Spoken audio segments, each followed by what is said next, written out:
ঈদ। এই যে আমাকে বড় ভাই, সে মাথায় গামছা পরতেছে, ঈদ কান্দে নেবে। এই যে আমাকে বড় ভাই দিয়েছ ভাই, ভাই আপনি কিছু বলেন। আমার আর কি বলার, নাটক নিয়ে আপনি কিছু বলেন, আপনার উদ্দেশ্য কি ভবিষ্যতে? নাটকের উদ্দেশ্য ভবিষ্যতে তো মেলা বড় হওয়ার। যাই হোক, আমরা নতুন কাজ নিয়ে আবার আপনাদের সামনে আসতেছি, তো আশা করি কাজটা আপনাদের খুব ভালো লাগবে। তো দেখবেন, আর বেশি বেশি করে লাইক কমেন্ট শেয়ার এগুলো তো করবেনই। যাই হোক, পরের ভাই আপনি কিছু বলেন। আসসালামু আলাইকুম। পবিত্র রমজান মাস, রহমতের মাস। আমরা এই রমজান মাসে প্রায় কটাই ভিডিও করছি, রমজানের ভিডিও, আর এটা করতে আসি যে ঈদের ভিডিওটা ইমোশনাল হবে, কিন্তু গরিবের ঈদ এই নিয়ে আজকের কাহিনী। ইনশাল্লাহ, ঠিক আছে, দয়া করবেন। আর আপনারা বেশি বেশি আমাদের চ্যানেলটা সাবস্ক্রাইব করবেন আর লাইক করবেন। আর যদি আমাদের কোনো ভুল ত্রুটি হয় আপনারা একটু বলবেন, আমরা সেই জায়গায় সংশোধন করে নেব ইনশাল্লাহ। এই যে দাদা আপনি কিছু বলেন।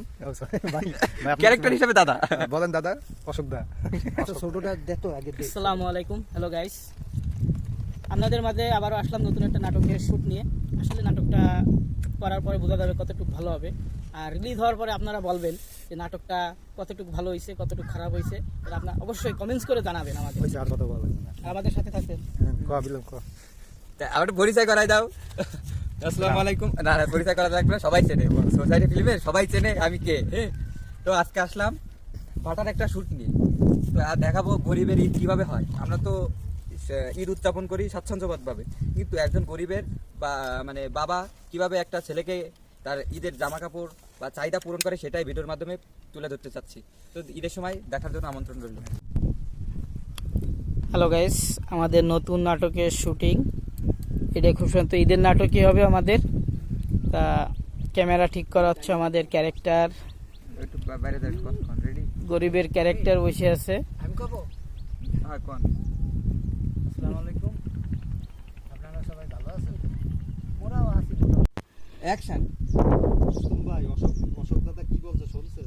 আবার রুস্তম ভাই, আবার কও। রুস্তম ভাই, মহাজন কি বলছে শুনছেন? গরিবের কষ্ট কেউ বুঝবে না, চলেন আমরা কামে যাই, কামে লাগি, চলেন। ঠিক কইছে ভাই, গরিবের কষ্ট কেউ বুঝবে না। আচ্ছা বিমল, একটা কথা কত ভাই, আমি তো কাজ কম করি না, এই ঠাডা ভাঙ্গা রোদে রোজা থেকে কাজ করি, কাজ তো কম করি না, তারপরে দাদা আমার পরে এত রাগকা কইতে পারো তুই? আর কি করবেন কোন? মহাজন যা কইছে এই তো আমরা হোনা লাগবে না, যে টাকা তো দেবে না, ধরেন মায়ের দোকে চলে যাবে, তা কি করবেন কোন? কাম মজা মাথায় ইট তোলেন একটা নিয়ে, দুটো তিনটে উঠে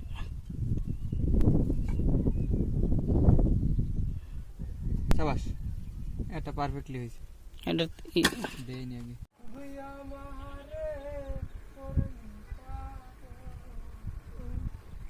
কেইছে ক্যামেরাম্যান কেইছে?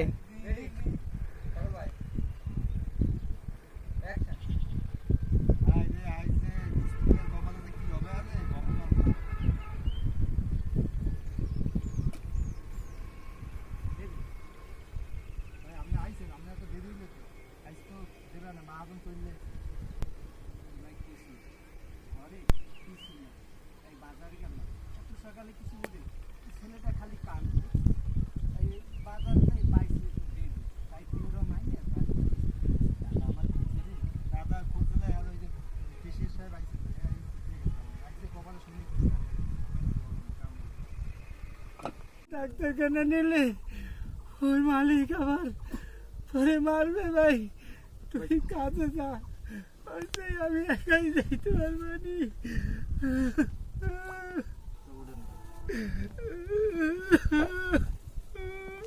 ওটা আস্তে করে ওটা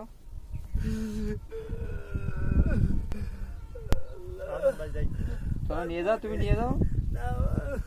তোর আমার লাগবে না ভাই, তুই কাজ কর।